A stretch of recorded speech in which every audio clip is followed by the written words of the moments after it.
Edi, i ulur në divan me duart që i dridhen lehtë, deklaron para gjithë banorëve se nëse Dolçe do të dalë jashtë shtëpisë këtë javë, atëherë edhe ai do të largohet. Ai e thot këtë me një ton të prerë, të vendosur, sikur e ka menduar gjatë dhe nuk po flet me impuls. Banorët mbeten për një moment të habitur, ndërsa disa fillojnë të pyesin nëse ai po e thot seriozisht apo thjesht është i emocionuar. Unë s'kam arsye të rri këtu patë, thot Edi me zëmë të qetë, por të ngarkuar emocionalisht. Nëse Dolçe del, edhe unë do dal me të. S'ka kuptim të vazhdoj vetëm. Disa banorë mundohen ta bindin të mos flas me kaq nxitim, por Edi duket i bindur në fjalët e tij. Ai shikon drejt kamerës për një moment, si për ta bërë deklaratën edhe më të fortë, dhe pastaj kthen syt nga të tjerët. Unë nuk po bëj lojë, vazhdon ai. Nuk jam këtu për strategji. Jam këtu, dhe e them hapur, sepse Dolçe është shumë e rëndësishme për mua. Dhe nëse ajo largohet, unë nuk do të ndihem mirë duke vazhduar lojën sikur s'ka ndodhur asgjë. Banorët fillojnë të pëshpëritin mes tyre, disa të habitur, disa të dyshim, të tjerë të prekur nga mënyra si foli.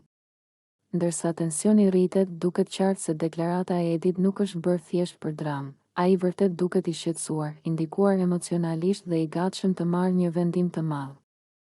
Kjo situatë hap një diskutim të gjatë brenda shtëpisë, sepse tani të gjithë pyesin veten nëse Edi po shpreh ndjenja të sinqerta apo nëse kjo deklaratë do të ndikojë në dinamikën e lojës. Megjithatë, mënyra si ai e tha, shikimi i tij i tronditur dhe toni emocional, i bëjnë shumë njerëz të besojnë se ai e ka me zemër dhe se lidhja e tij me Dolçen po bëhet çdo ditë më e fortë. Dolçe zgjohet nga gjumi herët në mëngjes, dhe që në momentin që hap syt, duket e tronditur. Syt i ka të mbushur me lotë dhe fytyra i dridhet nga mërzitja. Ajo mundohet t'i fshijë lotët me duar, por emocionet janë aq të forta sa nuk arrin të ndalet. Zëri i dridhet teksa rri ulur në shtrat e mbështjellë me batanie, duke marrë frym thellë që të qetësohet. Ajo e di që dita e sotme nuk është një ditë e zakonshme.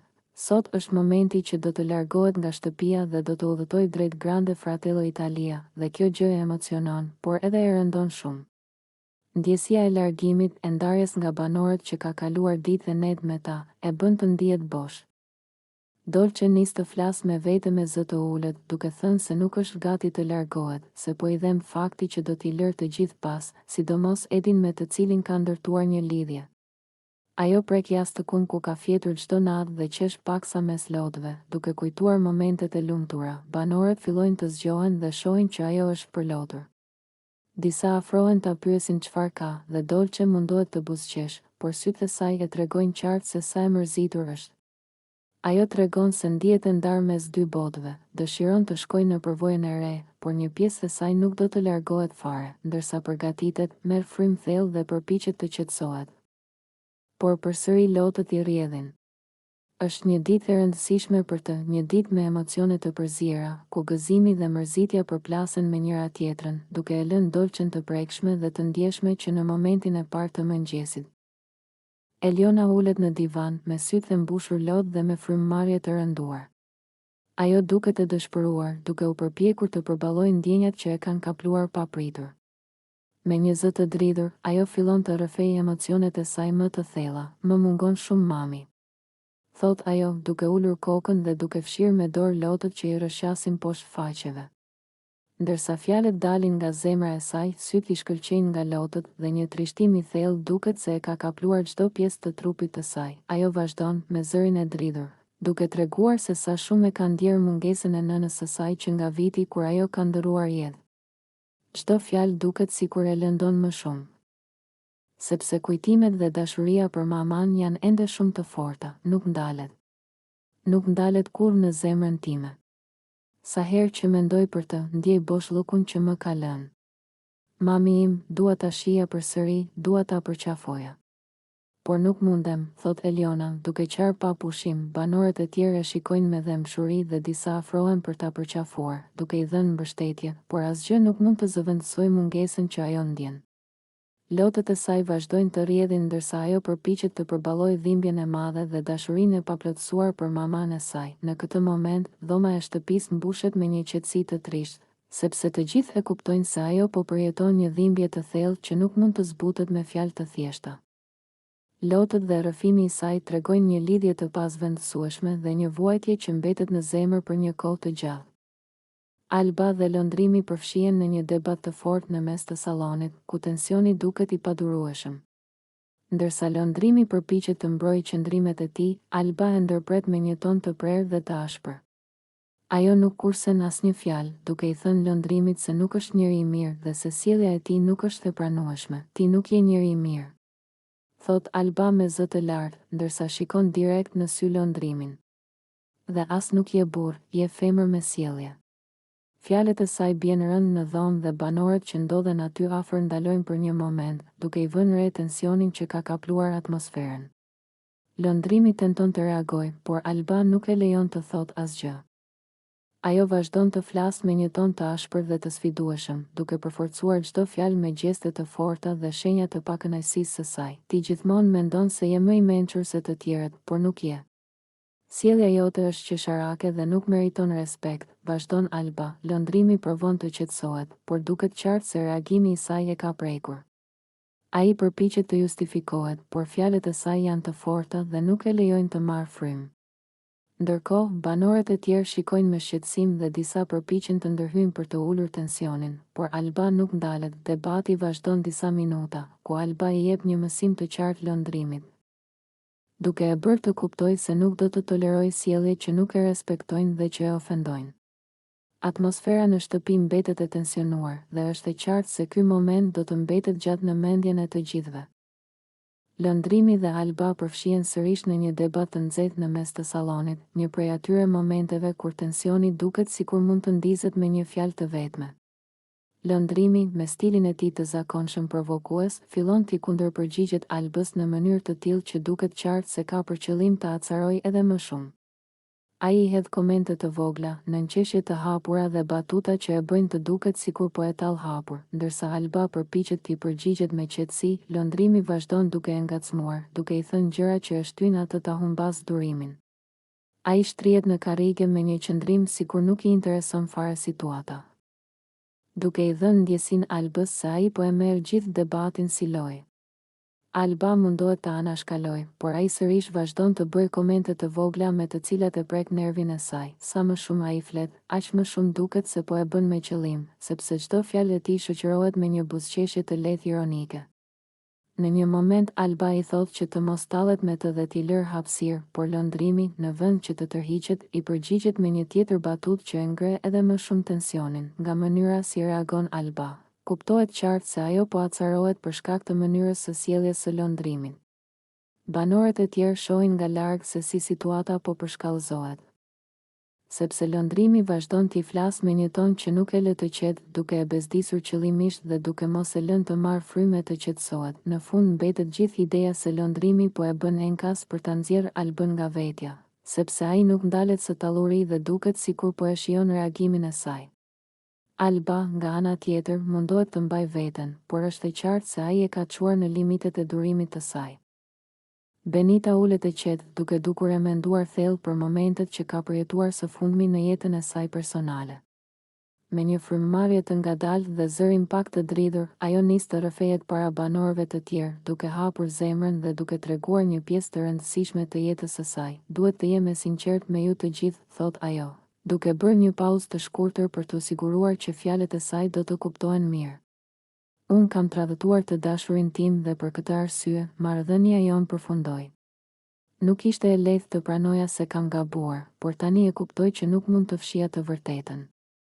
Ajo rrëfen se në atë kohë nuk e kishte kuptuar plotësisht pasojën e veprimeve të saj. Por tani, duke reflektuar mbi ato zgjedhje, ndjem përgjegjësi dhe pendim. E di që bëra gabim dhe nuk jam krenare për atë që ndodhi. Nuk dua të gënjej askënd dhe duhet ta pranoj se sjellja ime ishte e gabuar.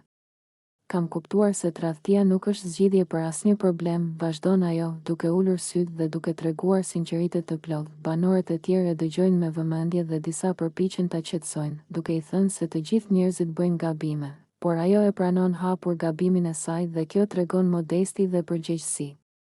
Benita e mbyll rrëfimin duke shtuar, tani dua të mësoj nga gabimet e mia dhe të përpiqem të jem një person më i mirë, sepse nuk dua të përsëris të njëjtën gjë më. Në këtë moment, atmosfera është e qetë dhe të gjithë kuptojnë se Benita nuk po përpiqet të justifikohet, por thjesht po rrëfen të vërtetën dhe po pranon përgjegjësinë për veprimet e saj. Kjo bën që banorët ta shohin ndryshe dhe t'i japin mbështetje, duke e nxitur të ecë përpara me sinqeritet dhe reflektim. Ibro afrohet pranë Elionës teksa ajo rri e ulur në divan, e menduar dhe paksa e mërzitur nga debatet e fundit në shtëpi. Duke e parë që ajo nuk është mirë me shpirt, ai ulet pranë saj me një ton të qetë dhe të butë, duke dashur ta ndihmojë të qetësohet. Eliona, i thot ai me zë të ulët, mos e lëndo veten kot me këto gjëra. Ti je vajzë e mirë, shumë më e qetë se sa mendon, dhe nuk ja vlen fare të merresh me çdo gjë që thot shkurta. Mos e lejo ta prish humorin tënd. Eliona e dëgjon me kujdes, ndërkohë që luan me duart e saj dhe tun kokën lehtë, sikur po e pranon se gjërat i kanë shkuar më shumë për shtat se sa duhej. Ibro vazhdon të flasë.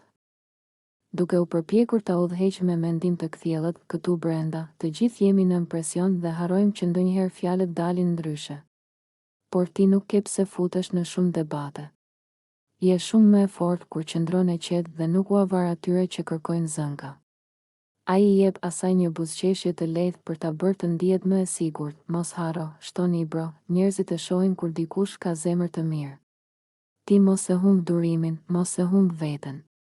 Shkurta le të flas ç'të doj, ajo as nuk të njeh plotësisht, ty ti vazhdo të jesh vetvetja. Eliona më në fund buzëqesh paksa, si shenjë se fjalët e Ibros po e prekin dhe po e qetësojnë. Faleminderit që më flet kështu, I thot ajo, se ndonjëherë më duket sikur më mblidhen të gjitha dhe s'di si t'i përballoj. Ibro tun kokën dhe I vendos dorën mbi shpatull për ta inkurajuar, jemi këtu për njëri tjetrin. E rëndësishme është që ti të mos humbësh këtë qetësinë tënde. Lëri fjalët e shkurtës aty ku bien. Ti shikoje veten dhe mos u rëndo. Atmosfera mes tyre bëhet më e qetë dhe më e sinqertë, dhe duket qartë se biseda I ka bërë Elionës mirë, ndërsa Ibro tregon edhe një herë se di si të mbajë ekuilibër në shtëpi. Bia dhe Alba hyjnë sërish në një debat të nxehtë, një prej atyre përplasjeve që ndezin krejt shtëpinë. Gjithçka nis nga një koment I impulsuar I Bias, e cila, e irrituar dhe pa u menduar shumë, lëshon një fjalë të papërshtatshme kundër Albës, duke e ironizuar dhe duke bërë komente për pamjen e saj. Bia thot me ton sarkastik se Alba duhet të kujdeset më shumë për veten dhe për higjienën, një deklaratë që bie shumë rënd në veshët e banorëve të tjerë. Alba, sa po dëgjon fjalët e Bias, e ndjen menjëherë se I ndizet gjaku.